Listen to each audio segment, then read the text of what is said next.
하겠습니다. 일단 그건 후반부에 하도록 하고요. 일단 창세기 12장 1절입니다. 창세기 12장 1절에 보면은 여호와께서 아브라함에게 이르시되 너는 너희 본토 친척 아비 집을 떠나 내가 네게 지시할 땅으로 가라. 내가 너로 큰 민족을 이루고 이렇게 하면서 하나님께서 복을 주시죠. 그죠? 그래서 4절에 이제 아브라함이 롯과 함께 떠나게 됩니다. 4절. 이에 아브라함이 여호와의 말씀을 쫓아갔고 롯도 그와 함께 갔으며 아브라함과 롯과 이렇게 같이 그 젖과 꿀이 흐르는 땅으로 같이 가는 이런 그림들은 유대인과 이방인들이 같이 가는 그런 그림들하고 같은 그림들입니다. 어떤 개념인지 아시겠죠?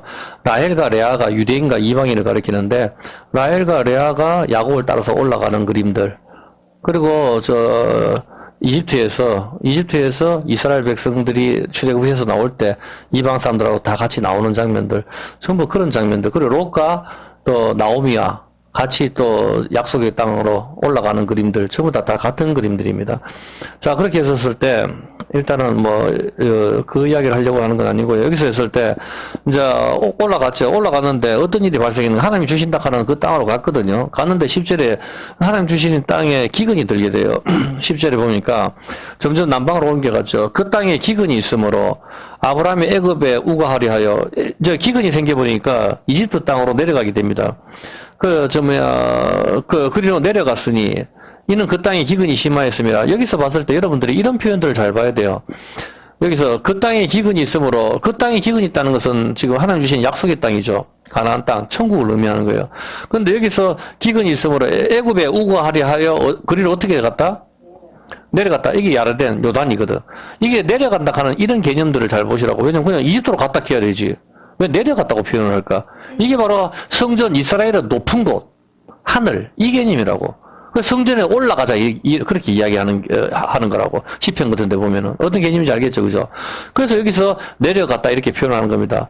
시온산성, 예루살렘성, 이스라엘, 이집트, 이집트가 아니죠. 이스라엘, 이거는 높은 곳, 알라, 마가의 다락방, 높은 곳, 이런 걸 위치하는 거고, 여기서 내려가는 게 세상으로 가는 거, 음보로 가는 거, 지하로 가는 거, 죽음으로 가는 거. 그래서 교회를 갖다가 본질을 알면 상관없지만은, 교회를 지하에 예배당을 많이 하는 경우가 많이 있는데, 사실 그건 좋은 게 아니에요.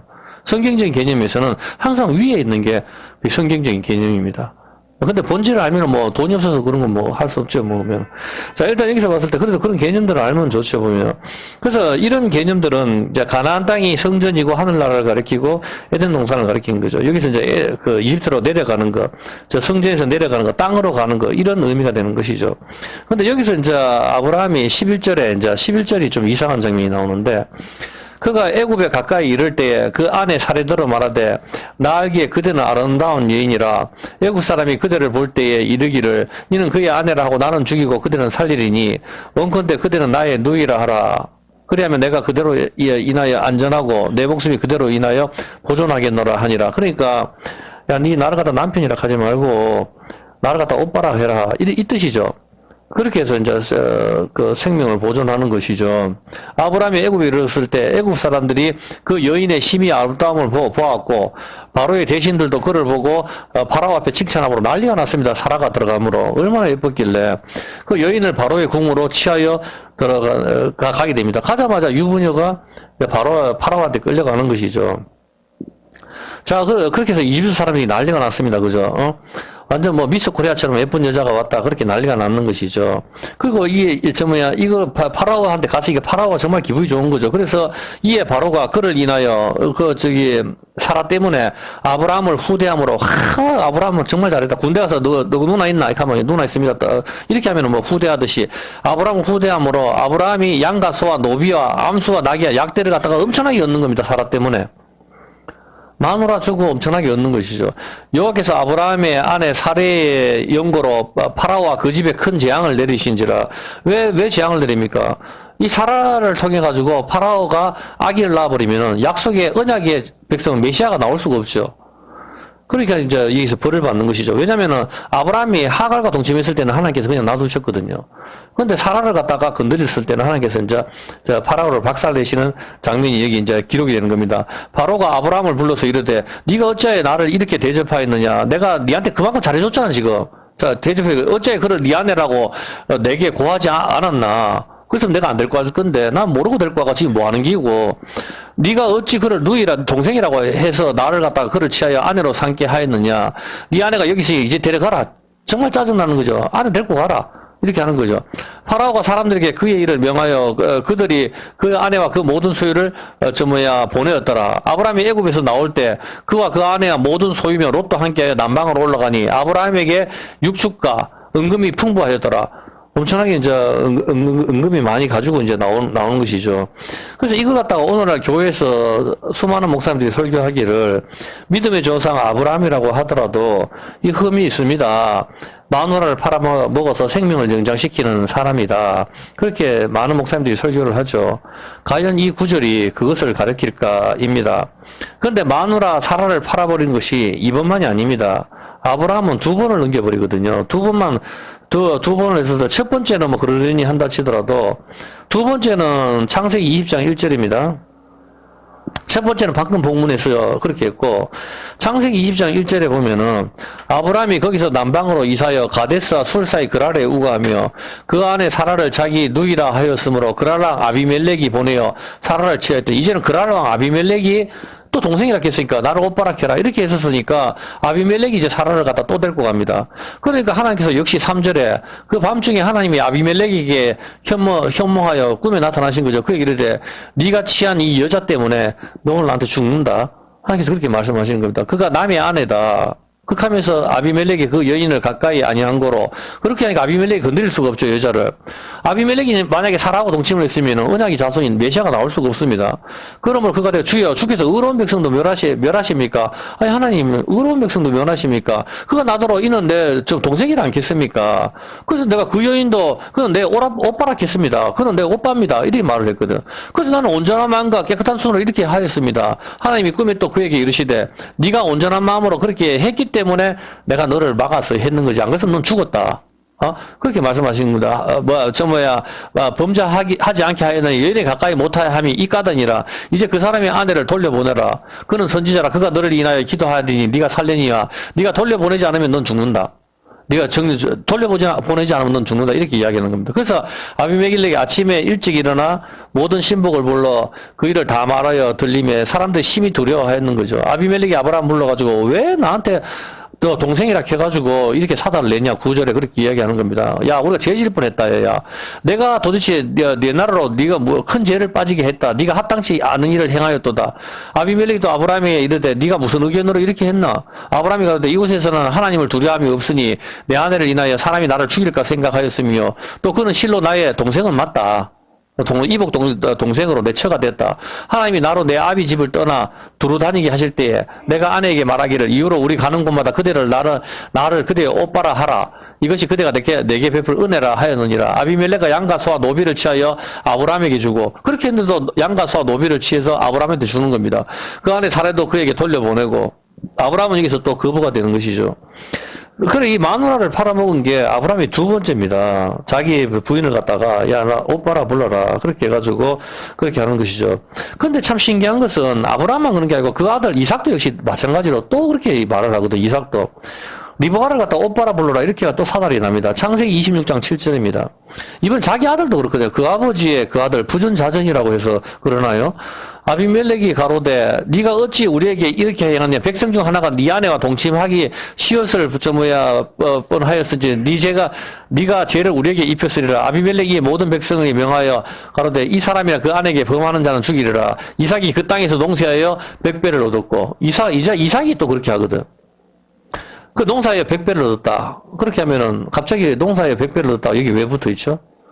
아버지 아브라함도 집사람을 갖다가 오빠라 불러라 걔가 사달이 나고 이삭도 그렇게 하고 그 농사에서 100배를 얻었다. 100배를 얻었다 하면 성경이 마태복음으로 가야 되겠죠. 씨 뿌리는 비유에서 봤었을 때 그렇게 나오지 않습니까? 보면은 30배, 60배, 100배의 결실을 걷는 거. 100배를 어떻게 걷어요? 100배의 결실을 걷는 건 예수님밖에 없죠. 어떤 개념인지 알겠습니까? 한 알의 밀이 땅에 떨어져 죽지 않으면 많이 열매를 맺고 그 한 알의 씨는 바로 예수님입니다. 이삭은 예수님의 모형이란 말입니다. 어떤 개념인지 알겠습니까? 예. 여기서 봤었을 때, 자, 1절부터 한번 봐볼까요? 여기서 1절에 보면은 또 역시 왜 가지고 1절에 보면은 1절에 아브라함 때에 첫 흉년이 들었더니 그 땅에 흉년이 들면 이삭이 그랄로 가서 흉년이 들어서 그랄로 가서 블레셋 왕 아비멜렉에게 가는 겁니다. 그래 가가지고 거기서 리브가를 동생이라 하는 거예요. 여호와께서 이삭에게 나타나 가라사대 애굽으로 내려가지 말고 내가 네게 지시하는 땅으로 가라. 이 땅에 유하면 네가 너와 함께 복을 주고 이렇게 하면서 이 내상을 하늘의 별과 같이 그렇게 주겠다. 이는 아브라함이 내 말을 순종하여 지켜서 이랄이 그랄이 그랬더니 그곳 사람이 그 아내를 말하기를 그는 나의 누이라 했고 리브가는 보기 알았다함으로 그곳 백성이 리브가를 인하여 자기를 죽일까 하여 그는 나의 아내라 하기를 두려워했더라. 아내라고 말을 못하는 것이죠. 오빠라 부르라. 그렇게 하는 것입니다. 자, 그렇게 해가지고 농사를 해서 또 100배나 얻게 되고, 13절에 거부가 됩니다. 여기서 또 거부가 되는 일이 붙어요. 그 사람이 창대하고 왕성하며 마침내 거부가 되고, 여기 신기한 게 아내를 팔아먹은 뒤에는 항상 거부가 됐다. 가축을 많이 받았다. 부자가 됐다는 말이 항상 붙어 있습니다. 이것이 과연 오늘날 말하는 게 아브라함이나 이삭이 정말 믿음을 다 팔아먹고, 마누라한테 얹혀가지고 생명을 보존하려고 하는 그것을 말하는 것인가요? 이것이 질문입니다. 정말 그렇다면 그것이 뭐가 그렇게 중요한데 성경에다 여기다가 기록을 해둘까요? 정말 믿음의 조상 아브라함이라도 흠이 있다 이것을 우리한테 알려주시는 것이 오늘의 본문의 내용이겠습니까? 당연히 아니겠죠. 아담이나 아브라함이나 뭐 사도 바울이나 흠 없는 사람이 어디 있겠습니까? 의인은 없나니 하나도 없다 성경은 말씀을 하셨기 때문에. 근데 그런 죄, 다니엘이든지 그런 죄를 지었는 것이 성경에 기록이 안 됐을 뿐이지. 당연히 하나님이 다 죄인이라고 했으니까 죄를 다 저질렀겠죠. 그렇다면 아브라함과 이삭의 이야기는 우리한테 무엇을 시사하는 것일까요? 저 14절에 보니까 양과 소가 때를 이루고 노복이 심이 많았다. 그렇게 하고 그 아비 아브라함 때에 그 아비 종들이 받는 우물을 막고 흙으로 메었더라. 그렇게 시기를 하니까 너무 100배 나고 농사만 짓다 씨만 뿌리다 하면 100배를 거두니까 주변 사람이 시기를 해서 사촌이 땅을 사면 배 아프듯이 그 마찬가지로 보면 사실 그런 게 있거든. 사람이 악하기 때문에 차라리 저 사람 떨어졌고 적이 잘 되는 걸 바라는 사람들도 많단 말입니다. 그게 사람 심보거든. 그렇게 하기 때문에 거기에서 양과 소가 때를 이루가니까 15절에 우물을 메어버리는 거죠. 이때는 물이 참 귀할 때인데 우물을 막으면 정말 힘들죠, 보면. 그러자 이삭은 계속해서 우물을 파는 것입니다. 자, 지금까지 공부한 것으로 볼 때에 아브라함이나 이삭이나 계속적으로 오빠라고 불러라고 해서 거짓말한 것은 아브라함이나 이삭이죠. 거짓말한 사람은 아브라함, 이삭 아닙니까? 응? 그리고 26절에 한번 볼게요. 26절에 아비멜렉의 그 친구 아우삭과 군대장과 비글로도 그 어라에서부터 이삭에게로 온지라 이삭이 그들에게 이르되 너희가 나를 미워하여 나를 너희를 떠나가게 하였거늘 어찌하여 내게 왔느냐 그들이 가로되 여호와께서 너와 함께 계심을 우리가 분명히 보았으므로 우리와 너희 사이에 맹세를 하여 너와 계약 언약을 맺으리라. 너는 우리를 해하지 말라. 이는 우리가 너를 범하지 아니하고 선한 일만 네게 행하며 너로 평안히 가게 하였음이라. 이제 너는 여호와께 복을 받은 자니라. 이삭이 그들을 위하여 잔치를 베풀며 그들이 먹고 마시고 아침에 일찍 일어나 서로 맹세한 후에 이삭이 그들을 보내며 그들이 평안하게 갔더라. 그날에 이삭의 종들이 자기들이 판 우물에 대하여 이삭이 와서 고하여 가되 우리가 물을 얻었나이다 하매 그가 그 이름을 세바라 하더라. 그러면 그 성읍이 오늘까지 부엘세바 맹세죠. 세바. 맹세의 우물, 부엘은 우물이라는 뜻이니까, 세바는 맹세니까, 맹세의 우물이라 이런 뜻입니다. 이거 봤을 때. 그래서, 맹세의 우물은 뭡니까? 맹세의 우물. 언약을 맺어서 물이 펑펑펑펑 나오는 거, 십자가를 말하는 겁니다. 어떤 개념이죠? 알겠죠, 그죠? 맹세의 우물. 자, 지금까지, 아브라함이 2번 오빠라고 하라, 그렇게 했고, 이삭이 1번 오빠라고 했습니다. 이것은 무엇을 가리키죠? 질문을 한번 해볼게요. 믿음의 조상 아브라함이 믿음을 잃어버려서 그렇게 한 것입니까? 아니면은, 예수님의 모형이 이삭이 역시 믿음을 잃어버려가지고 그렇게 한 것입니까? 표면적으로 그렇게 보이죠. 정말 오늘날 교회에서 많은 목사님들이 설교하는 것처럼 아브라함이나 이삭이 자기 살려고 마누라를 팔아버린 것인가요? 표면적으로는 그렇게 보이지만은 여기서 이야기하는 것은 그것을 이야기하는 거 아닙니다. 산 사람 죄를 갖다 성경에 띄울 일이 없겠죠. 시사하는 게 있겠죠. 먼저 창세기 12장 11절 한번 볼게요. 12장 1절에 창세기 12장 1절에 보면은 여호와께서 아브라함에게 이르시되 너는 너희 본토 진짜 아비 집을 떠나 내가 지시할 땅으로 가라 하고 11절에 한번 볼게요. 11절 이렇게 가가 흉년이 들죠. 너는 그 땅에 기근이 있으므로 기근이 있어가지고 애굽에 내려갑니다. 너 이럴 때에 그 안에 사례대로 말하되 너는 아름다운 여자니까 여기서 나를 오빠라고 해라 그렇게 말을 합니다. 여러분, 이게 무엇을 가리키는 겁니까? 질문을 한번 해볼게요. 왜, 아브라함은 아내 사라보고 오빠라 불러라 그렇겠고, 사라가 거기 갔다가 나오는 건 무엇을 하나님께서 보여주시는 겁니까? 전부 다 아름답다고 난리를 지기는데, 상식적으로 생각을 해보세요, 상식적으로. 그냥 상식적으로. 성경을 듣고 생각을 해보라고. 그냥 일반적인 상식으로. 그냥. 그냥 상식적으로 생각을 했을 때도 아름답다는 게 말이 됩니까? 예? 사라 나이가 몇 살입니까? 창세기, 여기서, 18절 한번 볼까요? 네, 18장 한번 볼게요. 18장 10절 한번 볼까요? 18장 10절. 창세기 18장 10절에 보면은, 이때가 한번 봐봐요. 그가 가서 네 기한이 이를 때에 네가 정녕 내게로 돌아오니 네 아내 사라가 아들이 있으리라. 수태고지를 하죠. 수태고지. 네 아들이 있으리라. 이때 나이 아브라함이 100살에 이삭을 낳으니까 아브라함하고 리브가하고 나이 차이는 몇 살이에요? 에? 10살 차이잖아. 10살. 정말 그것도 모르는 거야 보면은. 리브가 아니고 누구야? 사라 10살 차이잖아.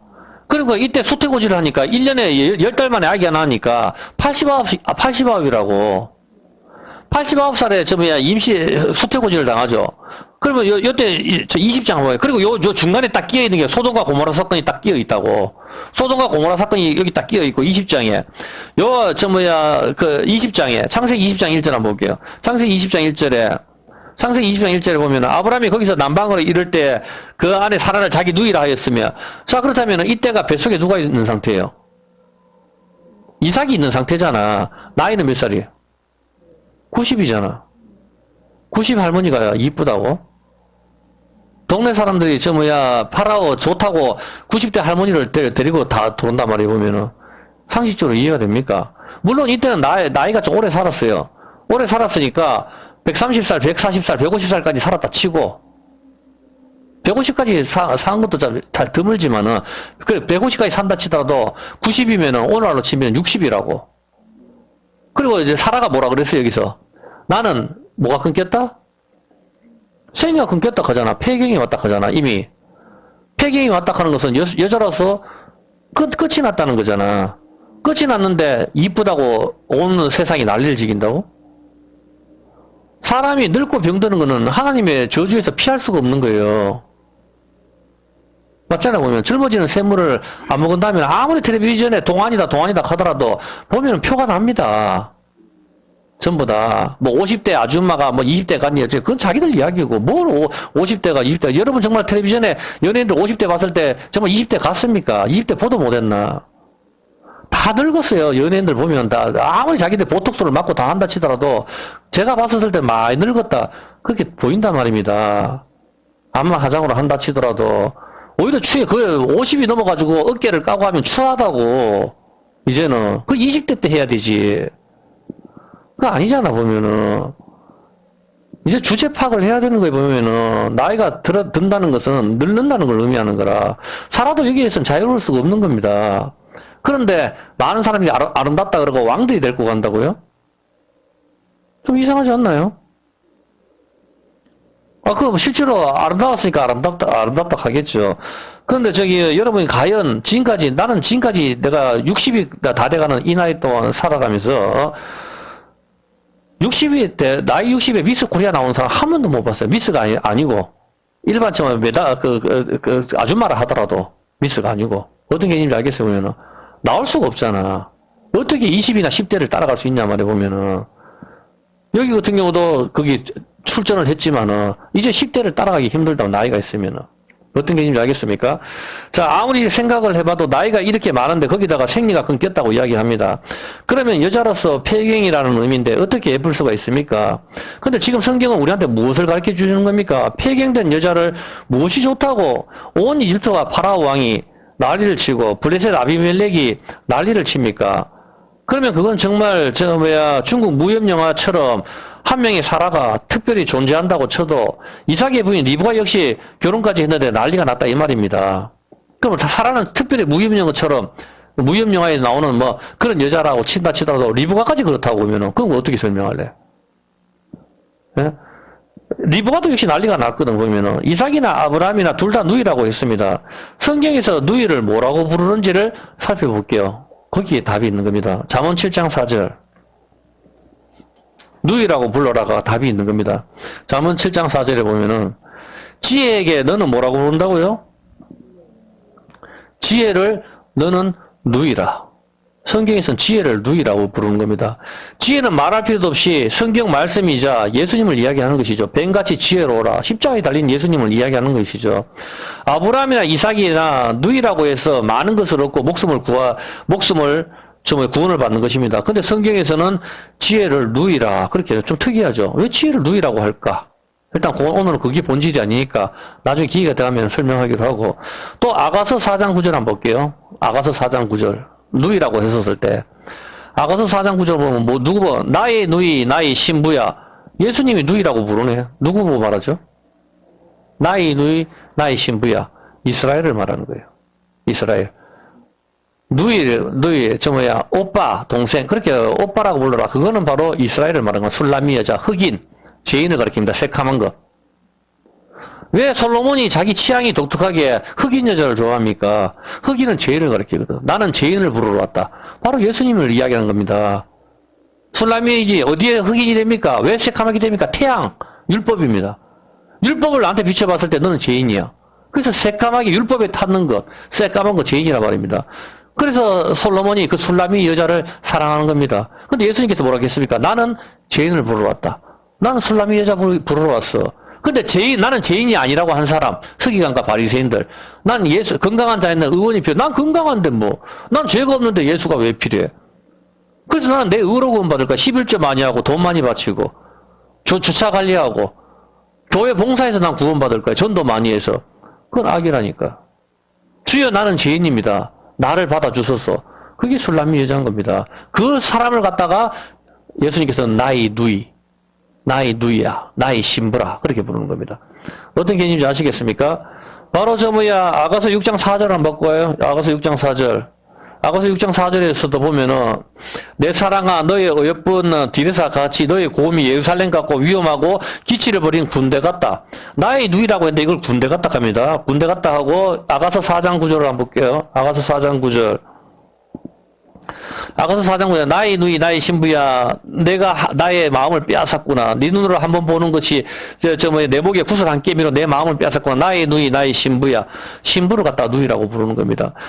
그렇다면은, 기근이 들어가지고 어디로 가죠? 창세기 12장 10절. 이제 이게 눈에 들어옵니까? 뭘 말하는지. 아브라함이, 마누라 팔아서 돈을 벌었다. 그걸 말하는 게 아니고, 창세기 12장 10절은 그 땅에 기근이 있어가지고 아브라함이 이집트로 들어가죠. 자, 기근이 있어가지고 이집트로 들어가는 민족이 하나 있습니다. 누굽니까? 누이라고 부르는 사람. 흉년 2년 때 이스라엘이 온 땅에 기근이 있어가지고 이집트로 들어갑니다. 이집트로 갔을 때 파라오가 난리가 납니다. 첫눈에 반한단 말입니다. 안 내보내주려고 한다고. 이제 어떤 그림인지 알겠습니까? 파라오가 이스라엘을 갖다가 보내지 않으려고 했을 때 그때 하나님이 10가지 재앙을 내려서 빼온단 말입니다. 그래서 여기서 봤을 때 아비멜렉이나 여기 이집트 사람 보고 왕들 보고 하나님이 뭐라 합니까? 네가 만약에 그 아내를 안 내보내주면은 보내지 않으면 넌 죽는다. 어떤 개념인지 알겠습니까? 바로 그것을 이야기하는 거란 말입니다. 아브라함이 마누라 팔아먹은 여자를 말하는 게 아니고 이스라엘을 말하는 거라고. 지금 그거를 아브라함과 이삭과 여기서 너는 나의 누이라 해라. 그렇게 해서 많은 그러면 누이라 했으면 두들기 패야 되지. 화가 치밀어오고 왜 이렇게 했냐. 난리를 나야지. 왜 은금을 주고 낙타를 주고 난리를 줍니까? 이제 이스라엘이 이집트에서 나올 때 뭘 얻습니까? 온갖 재물들 다 받아온다고. 전리품. 그것으로 성막을 짓는 거라. 어떤 개념이야? 그래서 떠나기를 바라는 거라. 재앙이 임했을 때. 여기서 봐서 마찬가지로 이 사람들이 했을 때 하나님께 재앙을 내려버리거든. 임신이 안 되게 만들고. 전부 다.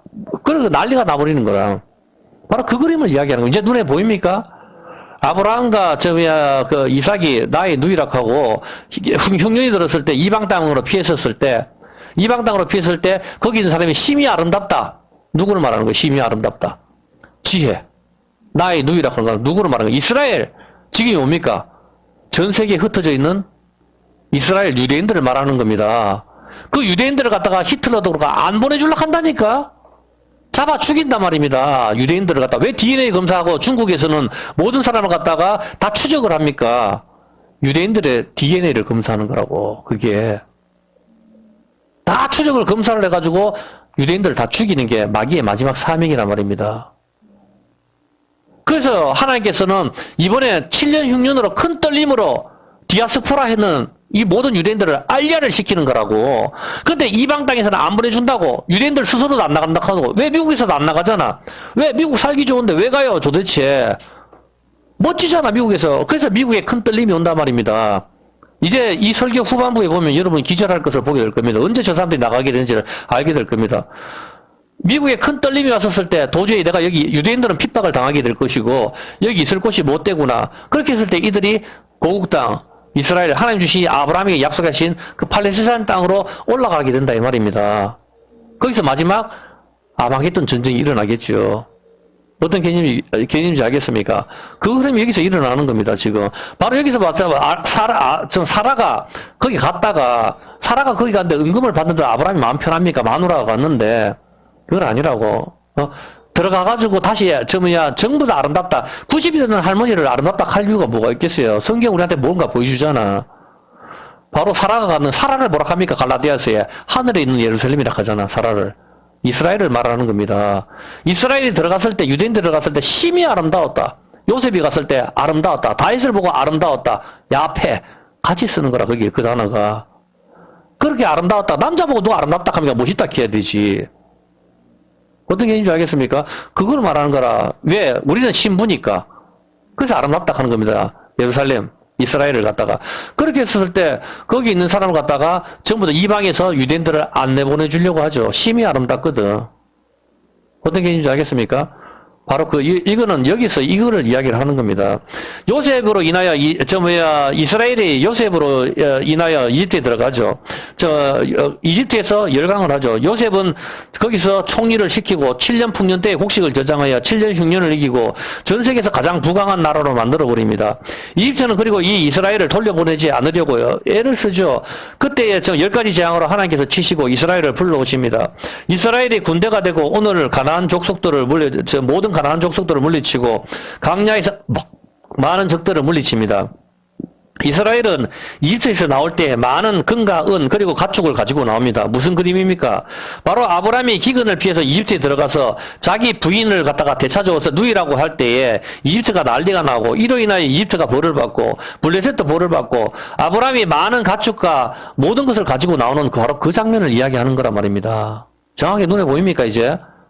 그렇죠. 마지막 때를 이야기하는 겁니다. 그게 창세기 12장 16절에 보면은 이에 바로가 그를 인하여 아브라함을 후대함으로 아브라함이 양과 소와 노비로 암소 낙대를 많이 얻게 되죠. 여호와께서 아브라함의 아내 사레의 연고로 파로와 그 집에 큰 재앙을 내리신 자, 이 10가지 재앙이잖아. 큰 재앙을 받고 아내 때문에 재앙을 받고 파라오가 아브라함을 왜 안 보내줬잖아. 안 보내주니까 재앙을 맞는 거라. 파라오가 아브라함을 불러서 네가 어찌 나를 이렇게 대접하였느냐. 네가 어찌 나를 내 아내라고 네가 말하지 않냐. 네가 어찌 그를 누이라고 하여 나로 이렇게 아내로 삼게 했냐. 빨리 데려가라. 이제 자기 죽게 됐으니까 빨리 데려가라. 바로 이집트 그 이야기라. 이제 명확히 불립니까? 아브라함이 흠이 많은 사람이라 가지고 아브라함도 이렇게 죄인입니다. 이게 아니라 이 설교는 여기서 그 말을 하는 게 아니란 말입니다. 이거는 참 답답하네 진짜. 파라오가 사람들에게 그의 일을 명하여 그들이 그 아내와 그 모든 소유를 보내었더라. 이게 바로 파라오가 이스라엘을 보내는 그 장면이잖아. 출애굽시키는 그 장면이잖아. 그거를 이야기하고 이게 지금 뭘 이야기하는 가 바로 마지막 때를 이야기하는 거라고. 이게 이해했습니까? 그렇죠. 그거를 보라 말입니다. 자, 10가지 재앙을 받고 보내는 그림입니다. 하나님의 백성 이스라엘을 가게 해야 하는 것이죠. 그러면 이스라엘 백성들이 이집트에서 나오는데 언제 나오죠? 출애굽기 12장 1절입니다. 이제부터 잘 보세요. 출애굽기 12장 1절에 보면은 여호와께서 애굽 땅에서 모세와 아론에게 일러 가르칠 때 이달로 너희에게 달의 시작 곧 해의 첫 달이 되게 하고 해의 첫 달이 되게 하라 합니다. 날짜를 바꿔서 달력을 변경시킵니다. 이걸 잘 봐야 됩니다. 이 하나님께서 이제 정해 주시죠. 요 달력을 봐야 돼요. 해의 첫 달이 되고 너희는 이스라엘 회중에게 고하여 이달 14일에 너희 매일 열흘에 어린 양을 취하고 14일에 피를 바르죠. 5절. 너희 어린 양을 흡없고 1년 된 수컷으로 칭하되 양의 염소 중에서 취하고 이달 14일까지 간직하여 그 피를 문설주에 바르죠. 이게 예수님 성찬식 하는 장면이잖아요. 그죠? 이때가 언제입니까? 달의 시작이 되게 하라겠죠. 주님께서 분명히. 이날을 첫날로 잡으라 하잖아. 달의 시작. 이것이 예수님께서 제자들과 최후의 만찬을 하시고 십자가에 죽으시죠. 이때가 1년이라고. 달의 시작이 되니까. 하나님께서 달의 시작으로 하라 그러잖아.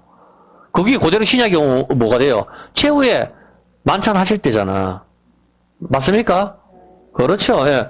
그러니까 십자가 사건이 그거를 1년으로 보면은 신년이 정확하게 2029년에서 2033년 사이가 된다니까. 네. 자, 이때가 1월 14일 날 밤이죠. 이때에 이스라엘이 이집트에서 나오게 됩니다. 우리가 한 달 가까이까지 이후에 되어질 일들에 대해서 공부를 하는데, 2주 전에 영상 2개는 유튜브에서 경고를 받아가지고 올리지를 못했습니다. 지금까지 했던 이야기를 종합해 보면은, 이집트의 10가지 재앙이나 계시록의 7인, 7나팔, 7대적 같은 개념을 지닌다 이야기했고, 이것이 여리고성에 하루 한 바퀴씩 도는 거, 그리고 7일째는 7바퀴 돌고 또 나팔을 부는 거 다 같은 개념을 지닌다 이야기했고, 이 돈다 언약궤가 도는 건 태양이 한 바퀴 도는 거 같고 다 같은 개념입니다. 자, 그리고 첫 번째 7대인, 7나팔, 7대적 같은 개념을 지닌다 이야기를 했고, 첫 번째가 코로나, 그리고 이것이 계기일식입니다. 코로나가 계기일식이란 뜻이니까. 그리고 왕관입니다. 그리고 첫 번째 재앙이 떼어졌고, 첫 번째 인이 떼어졌고, 그리고 두 번째 인, 전쟁의 인이 떼어졌다고 했습니다. 이제 온 세상이 전쟁으로 도배가 될 것이고, 이제 전쟁으로 도배가 될 겁니다. 코로나 도배되듯이. 그리고 기근이 세 번째 인에 떼어진다고 했습니다. 그리고 이 큰 떨림은 무엇을 이야기하고 있는 것입니까? 10가지 이집트 재앙을 이스라엘의 구원과 관련이 있죠. 10가지 재앙을 왜 내리십니까? 이스라엘을 구원하려고.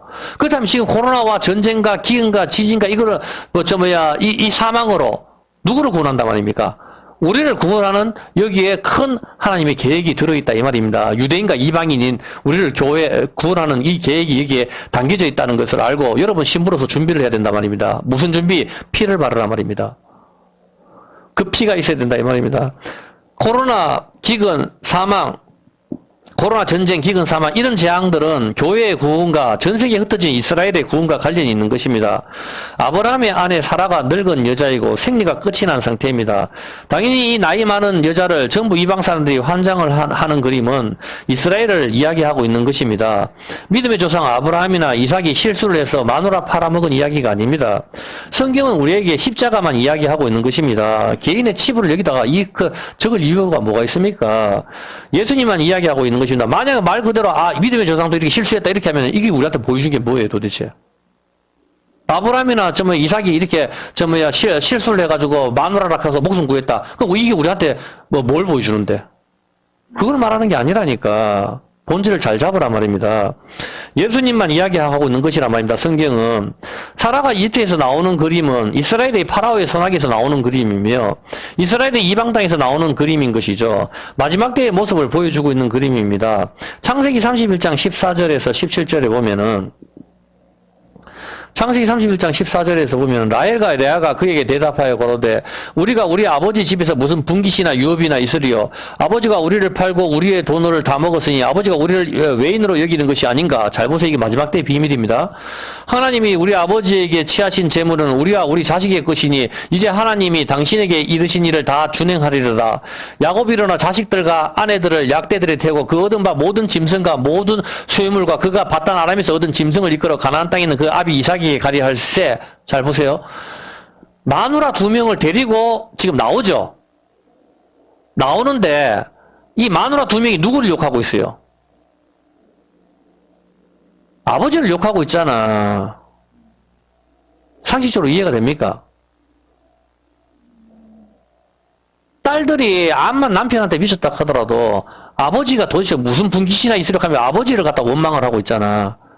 그렇게 하면서 이 딸들 2명이 누굴 따라 나와요? 야곱을 따라 나오죠.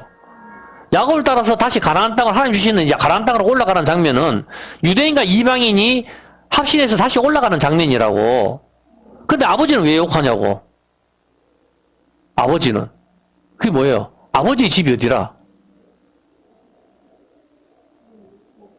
그렇지. 나오미하고 며느리 2명 나올 때, 니는 너의 조상, 네 조상의 신들과 네 어머니 집으로 가라. 어미의 집. 율법. 옛 아버지, 그래서 시편에 뭐겠어요? 우리 신부들아, 네 아비 집을 잊어버리라. 그럼 왕이 너를 사랑한다. 어떤 개념이 알겠습니까? 우리의 아비 집은 어디입니까? 바로 옛세상. 거기를 말하는 거라. 세상. 거기서 우리가 나와서 그걸 잊어버려라. 그러면 하나님이 우리를 사랑한다. 이 뜻, 왕이 우리를 사랑한다. 이 뜻이거든. 그래서 여기서 봤을 때 라반을 갖다가, 야, 라반은 못 가게 잡고, 딸들은 도망가려고 하는 게 이 바로 옛 아비 집, 네 어미의 집, 율법을 말하는 거라. 어떤 개념인지 알겠습니까? 거기서 나오는 거라고. 이 세상에서 나오는, 이제 우리 세상에서 하나님께서 큰 떨림을 주셨어요. 이 큰 떨림은 뭔가 하면 교회야, 나의 신부들아, 이제 내가 너가 부를게. 이제 와라. 지금 오라. 주님께서 그렇게 찾는 거라고.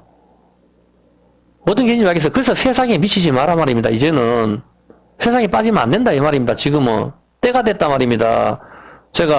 자, 그렇게 했을 때, 이 그림은 이집트에서 유대인과 이방인 주인과 함께 이집트에서 야곱은 예수의 모형이죠. 이집트에서 나오는 그림이며, 이방 땅에서 나오는 그림인 것이죠. 그러면 이집트에서 이스라엘이 나와서 무엇을 했습니까? 홍해바다 건너서 나와서 무엇을 했죠? 광야에 들어갔는데, 거기서 민수기 1장 1절에 이제 숫자를 세고 전쟁을 한단 말입니다. 만나먹으면서 천성길로 가는 동안 전쟁을 벌인단 말입니다. 민수기 1장 1절에 보면은, 잘 보세요. 이게 오전 여기까지 했죠. 이스라엘 자손이 애굽 땅에 나온 후 제2년 1월 1일에 여호와께서 시내 강야에서 오순절날 율법을 받고 금송아지 섬기고 작살나고 막 이렇게 일이 나오다가 그 다음에 2년째 되는 1일 1일날 하나님께서 숫자를 세락합니다. 왜? 전쟁하기 위해서. 밑에 싸움에 나갈 만한 자를 숫자를 세라 이 말입니다. 그래서 전쟁하기 위해서 숫자를 세고, 민수기 앞장의 내용은 각 지파별로 숫자를 계수하는 것이죠. 46절. 총 숫자가 몇 명입니까? 46절. 1장 46절.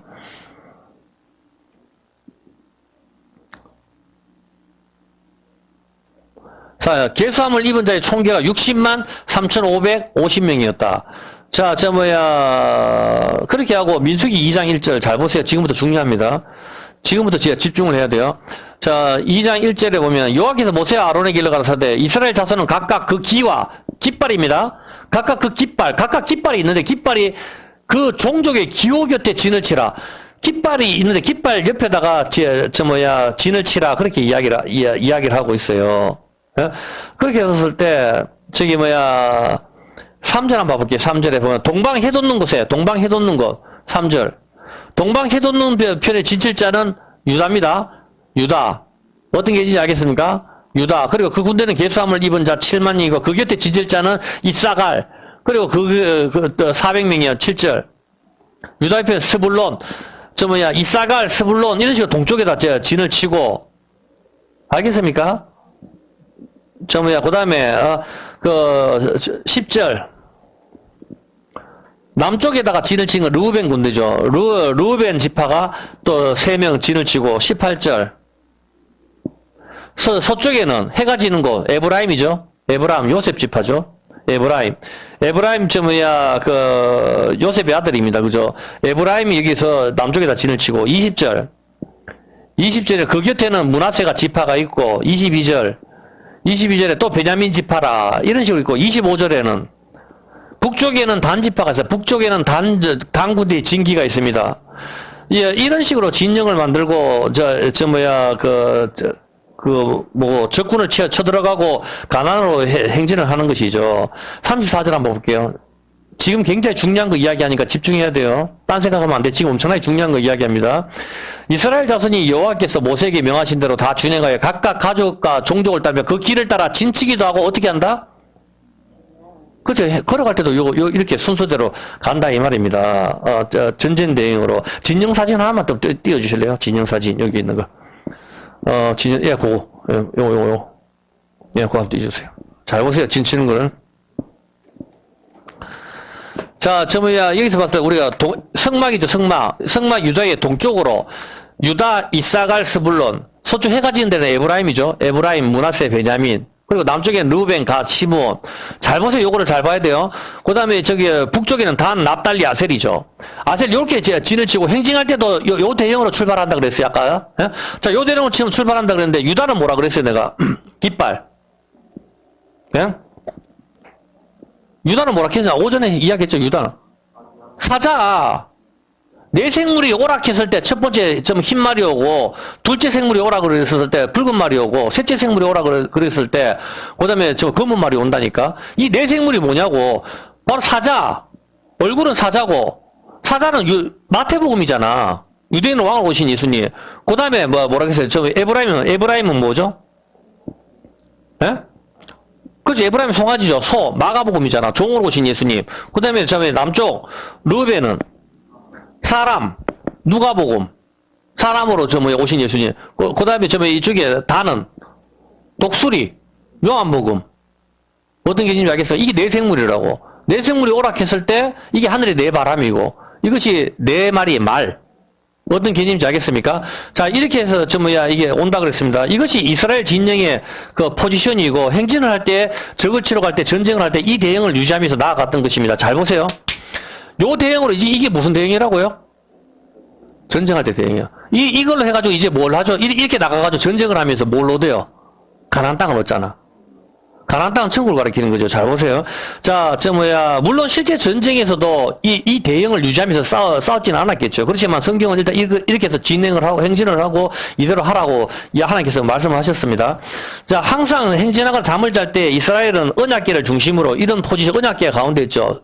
지성소에. 이 포지션으로 있는 것이죠. 자, 지금부터 중요한 것을 이야기할게요. 자, 우리는 수도 없이 공부를 했지만 하루는 24시간입니다. 맞죠? 왜 24시간이죠? 12 플러스 10입니다. 구약의 12지파, 신약의 12사도, 합쳐서 24장로를 말하는 거예요. 요한계시록에. 그리고 1년은 몇 월까지 있죠? 12월입니다. 왜 12월까지 있습니까? 1년이 끝이 나면 끝이 나는 겁니다. 절기, 1년, 12지파입니까? 말할 필요도 없죠. 12지파를 가리키는 거죠. 음악도 뭡니까? 도레파솔라 시, 7도에다가 검은 금만 5개, 12도입니다. 똑같습니다. 음악도 12개가 있고 모든 게 12개가 됩니다. 전부 다. 그리고 이 음악은 각자 음들이 다른 음을 냅니다. 다른 음을 내면서 하나가 이 다른 음들이 합쳐가지고 하나님 찬양하는 하나의 구절이 되는 거죠. 이해했습니까? 각자 다른 소리를 내는 음들이 모여가지고 하나의 하나님을 찬양하는 노래가 나오는 것입니다. 1년은 365일이고 이것은 우리의 피의 온도와 같습니다. 36.5도죠. 피는 생명이라 그랬으니까. 1년은 또한 12달로 구성되어 있고 이 주기에 따라 사람들은 또 봄과 여름, 가을, 겨울이 있으며 이 주기에 맞춰 생리가 늘어난다, 빨라진다 이야기를 하고 있습니다. 이 12달 역시 태양이 떴다가 지는 것으로 하루가 책정이 됩니다. 이것은 태양이 지는 것은 율법이 끼어짐이고 아침에 새로 뜨는 해는 새 언약이 되는 것이죠. 이해했습니까? 그렇죠. 새 언약을 보여주신 거 전부 예수님의 십자가에 맞춰 온 세상이 돌아가는 것입니다. 그럼 지금부터 달력을 연구하면서 앞으로 이제 올리를 갖다가 한번 보도록 한번 해보겠습니다. 달력 사진 한 번만 좀 떼어줘 볼래요? 그러면은 달력 사진 이 사진 달력을 한번 봐볼게요. 여기 있네요. 요거 한번 떼어주세요. 자, 한번 보세요. 달력을 이게 잘 봤었을 때, 우리가 봤었을 때 안에 있는 게 여기에 태양력이죠. 우리는 요걸 쓰죠. 1월, 2월, 2월, 3월, 4월, 5월, 1, 2, 3, 4, 5, 6, 7, 여기 12월입니다. 안에 여기에 있는 게, 여기에 우리가 쓰는 달력이에요. 예? 달력이고, 그 다음에 있는 게 이게 유대력입니다. 유대력. 1월, 2월, 3월, 4월, 이렇게. 그러니까 1월이라 하면 우리의 유대력이 이날 달의 시작이 되라. 이렇게 하면 우리가 3월, 4월이죠. 그래서 3월, 4월에 뭐가 있죠? 부활절이 있는 거라. 부활절이 바로 예수님 십자가에 달에서 돌아가시고 부활하신 날이니까 그때는 하나님께서 이달로 달의 시작을 삼으라 했잖아. 그러면 1월 1일이 돼야 되는데 우리는 태양력을 쓰기 때문에 3월, 4월이 되는 거라고. 이해했습니까? 네, 그렇죠. 그래서 이스라엘은 그걸 1월 1일로 삼으라고 했으니까 그날이 1월이 되는 거라고. 이스라엘 달력이 정확한 거예요.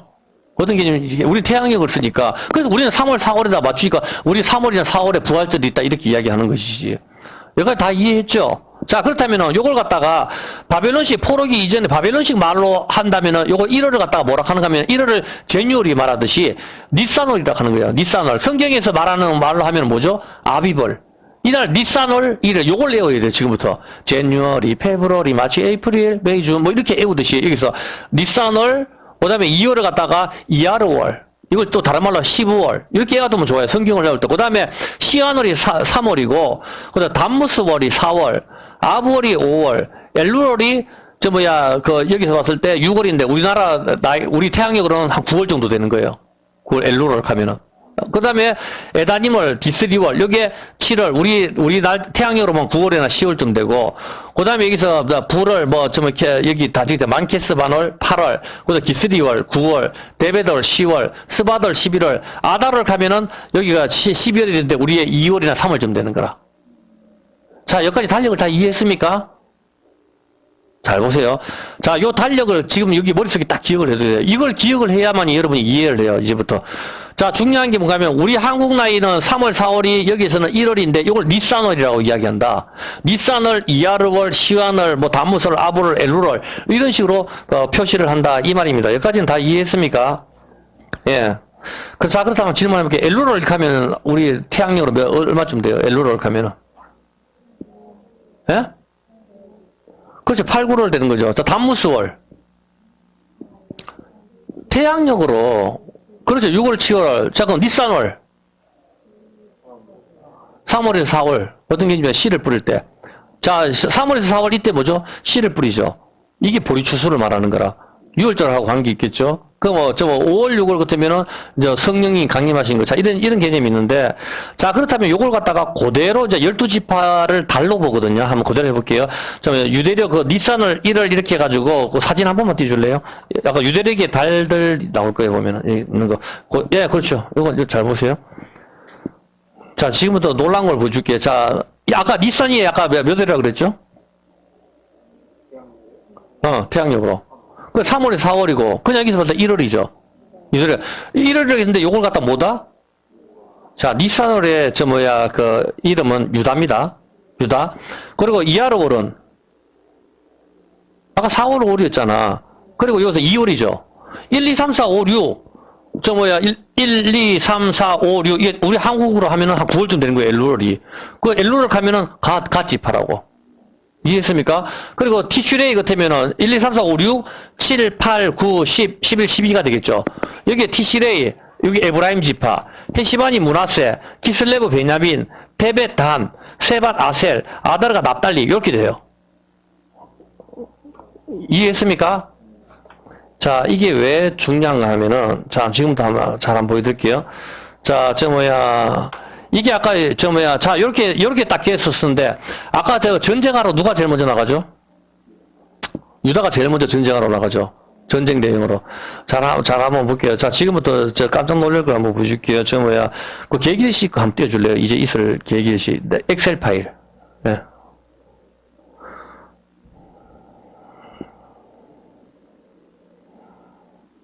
네, 잘 보세요. 2024년도 4월 1일이 니산월 1일입니다. 이때 아까 니산이 뭐죠? 이때가 계기식이 일어나는 거라. 인터넷에 찾아보면 되니까. 2024년 4월 8일 날 미국을 가로지르는 계기식이 일어난다 그랬죠. 미국 망한다 그랬죠, 내가. 미국을 가로지르는 계기식이 이때 일어나는데, 4월 8일이고, 요 날이 정확하게 아까 지파로 따지면 무슨 지파죠? 아까 보여줬죠. 유다. 4월이니까. 유다 지파라고, 유다. 근데 이게 일식이 일어나요. 그리고 그 다음에 2024년도 9월 18일 날 달이 피로 바뀝니다. 달이 피로 바뀌는데, 요때가 뭐가 되죠? 남쪽. 아까 남쪽 지기가 갓. 그 다음에 2024년 10월 2일 날 에브라임. 요때가 또 계기 일식이 일어난다고. 이제 하늘에 하나님께서 어떤 걸 보여주시는 거 잘 보라. 하늘에서 계기 일식과 계기 월식을 보여주는데, 요게 일어나는 날짜가 우리가 아까 공부했는 그 날짜라고. 네? 같은 진영이니까. 같은 진영, 서쪽 남쪽 진영이. 아까 저거 한번 다시 한번 볼래? 그러면 아까 이스라엘 그 지파들 장막 사진도 한번 띄워줘봐요. 예, 그쵸, 그거. 예. 자, 여기서 한번 보라니까. 여기서. 요게 같은 거라고. 유다, 이사갈, 스불론이 같은 거. 동쪽. 요게 같은 거고. 전쟁 대행이고. 에브라임, 므낫세, 베냐민이 같은 것. 봤습니까? 그리고 단, 아셀, 납달리가 같은 것. 같은 거잖아, 하나잖아. 그리고 가 루벤 시몬이 같은 거라니까? 이 같은 건데 이게 전쟁하러 나간다니까? 전쟁하러 타타타타 나가는데, 아까 달력 사진 한번 다시 한번 띄워볼래요? 달력, 유대인들 달력. 요렇게 되는 거라. 아까, 아니, 그거 말고요. 유대인들 달력. 네, 요렇게 되는 거야. 닛산이 바로 유다라고. 자, 닛산이 유다고, 이하르가 이사르고, 시방이, 스브로, 탐무주로 1, 2, 3, 4, 5, 6, 7, 8, 9, 10, 11, 12라니까? 자, 그렇게 하는데, 2023년 계기식 한번 띄워보세요. 잘 보세요. 이제 하나님께서 우리한테 보여주시는 게 정확하게 보게 될 거라. 이해 안 되면 치워버리고, 그냥 보면. 자, 4월 8일 닛산이죠. 제일 먼저 누가 공격해요? 유다가 나가죠. 유다가 출발한다니까? 이날 계기식이 일어나. 정말 너무 신비해. 계기식이 일어나고 2024년도 9월 18일 날 월식이 일어난단 말입니다. 달이 피로 바뀐 날 9월 18일 날 이때는 남쪽이 출발을 하는 거라. 이게 전쟁하는 민족이 전쟁하는 대형 그대로 나간다니까 지금. 그리고 2024년 10월 1일 에브라임 서쪽이 또 출발하잖아. 이때가 계기식이 또 일어나는 거고 2025년 3월 14일 날 이때가 또 북쪽이라고. 북쪽 지파가 출발하는 거라. 동쪽, 남쪽, 서쪽, 북쪽 전쟁하는 대형으로 간다고. 전쟁하는 대형으로 그대로 그 날짜에 맞춰가지고 계기 일식과 계기 월식이 계속적으로 생긴다고. 그 다음에 밑에 3월 29일 보세요. 이때 2025년 3월 29일 날 이것도 또 똑같이 반복이에요. 보면 한 칸 더 올려볼래요? 예, 네, 또 있죠. 요것도 똑같이 반복이 해놨죠. 반복이 뭔가 하면 동쪽, 남쪽, 서쪽, 북쪽이거라. 똑같이. 여기 계기일식, 여기 계기일식이 일어나, 여기 계기일식, 여기 계기월식이 일어나는 날짜라. 내가 엑셀로 정리를 해놨다고. 어떤 개념인지 알겠습니까? 자, 그렇다면, 하늘에 하나님께서 천체를 딱 보여주시죠. 천체가 그거 봤을 때, 계기일식과 계기월식이 일어나는 날짜, 계기일식과 계기월식이 일어나는 그 날짜를 갖다가 지파별로 딱 그대로 그 날짜의 달을 갖다가 달을 상징하는 지파별로 딱 거기다 그대로 적용을 딱 시켜버리면은 하늘 군대가 지금 점령하라고 하는 그게 여기 숨겨져 있다 이 말입니다, 지금.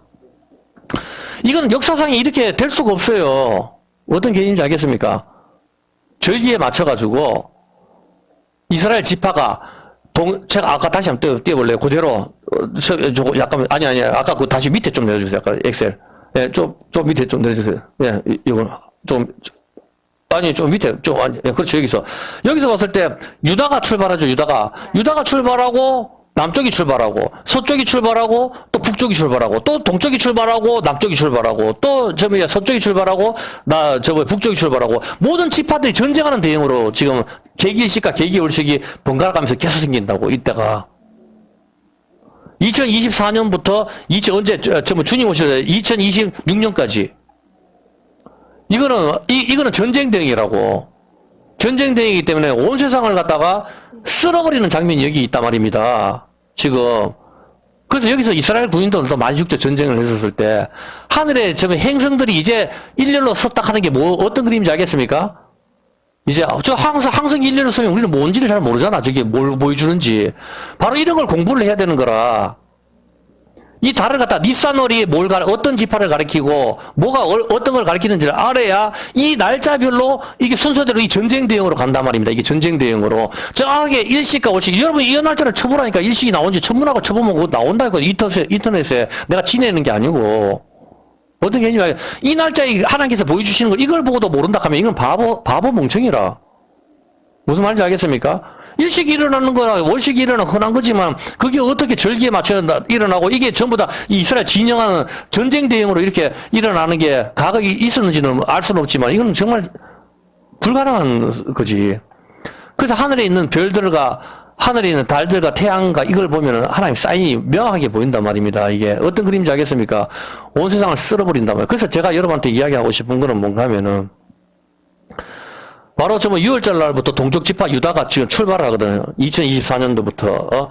그리고 2026년까지입니다. 하늘 군대가 적군을 무찌러 나가는 무슨 모습입니다. 계시록 19장 14절에 보면은 2024년도부터 2026년까지 교회에 엄청난 핍박이 온다. 저는 개인적으로 그렇게 봅니다. 교회에. 아마 여기서 볼 때 계시록 19장 14절에 보면은 하늘에 있는 군대들이 희고 깨끗한 세마포 옷을 입고 백마를 타고 그를 따르더라. 그에 비해서 이양금에 예수님을 따라가는 거예요. 하늘에 있는 모든 군대가. 하늘에 있는 모든 군대가 적군을 치러 지금 나가는 게 민수기의 그 장면이거든. 하늘에 있는 별, 우리가 하늘에 있는 별이니까, 하늘의 별처럼 땅의 모래처럼 많겠다 했으니까. 그렇게 해서, 그걸 갖다 예수님을 따라서 이 모든 군대가 적군을 치러 나가는데, 그때가 2024년부터 2026년까지 전쟁 대응으로 일식과 월식이 번갈아 가면서 계속적으로 일어난단 말입니다. 정확하게. 그대로 민수기 나오는 그 전쟁 대응들로. 그렇게 해서 여러분이 봤었을 때, 지금 이미 7년, 이 흉년으로 인해가지고 끝났지만은, 저는 출애굽기 그 강제 입하수, 종우 매역자, 10가지 재앙을 생각했을 때, 저 일어났구나, 단순하게만 생각했었는데, 이게 실질적으로 지금 오늘날 우리한테 지금 일어나고 있잖아요. 일어나고 있을 때 하늘의 모든 계기식과 월식을 보고 전쟁을 터뜨리고 저렇게 했을 때, 이게 받아들이는 게 완전히 이제 다른 감정으로 지금 와닿거든요, 보면은. 정말 심각하구나. 예수 믿는 사람도 어마어마하게 죽고, 굉장히 참 큰 타격이 오는구나. 경제적으로 모든 게 다 무너지고 다른 세상이 오는구나. 그래서 이 동영상을 보시는 분들이나 동영상들도 지금 사람들 보시는 분들도 좀 있고 그러긴 하는데 여러분들이 지금은 깨어 있어야 돼요. 정말 주님 오실 때가 정말 임박했고 갑자기 주님께서 임하시게 된단 말입니다. 여러분 세상에 취해 있으면 안 됩니다. 왜 그런가 하면은 지금은 정말 주님께서 오실 날이 임박했고 그리고 여러분들이 이제 코로나 이전에 봤던 세상은 절대로 돌아오지 않습니다. 그 세상은 안 들어옵니다, 이제는 참혹한 순간만 굉장히 남아있고, 여기서 왔을 때, 7년간의, 6년 동안의 이 전쟁은 교회와 세상과의 전쟁을 의미하고 있는 겁니다. 코로나 때문에 교회가 작살이 났습니다. 세상이 교회를 다 박살을 내버렸다고. 예배도 못 드리게 막아버렸고, 마스크 끼도록 만들어버렸고, 교회를 갖다가 전부 떨어뜨리고 만들고, 교회를 다 폐쇄시켜버렸어요, 전부 다. 근데 드디어 하나님께서 2024년도부터 2026년까지 전쟁 대응으로 계수를 한단 말입니다. 일식과 월식으로 그대로 쫙 나열을 하면서 출발을 한단 말입니다. 그리고 올 6월에는 항성이 일렬로 쓴단 말입니다. 모든 게. 이제는 다른 세상이 지금부터 보이니까 이런 걸 보면서 여러분들이 오전에 공부를 했기 때문에 여러분들이 조금 더 이해를 할 겁니다. 이 내생물부터 해가지고 어느 정도 흐름을 놨으니 이 4개의 깃발 이게 하늘에 쌓인다라고 이제 보입니까? 하늘에 있는 모든 항성들하고 오는 게 그렇게 오니까 우리가 이제는 믿음 준비를 좀 잘 해가지고 그렇게 주님을 맞을 준비를 하도록 했으면 좋겠습니다. 예, 시편 75편입니다.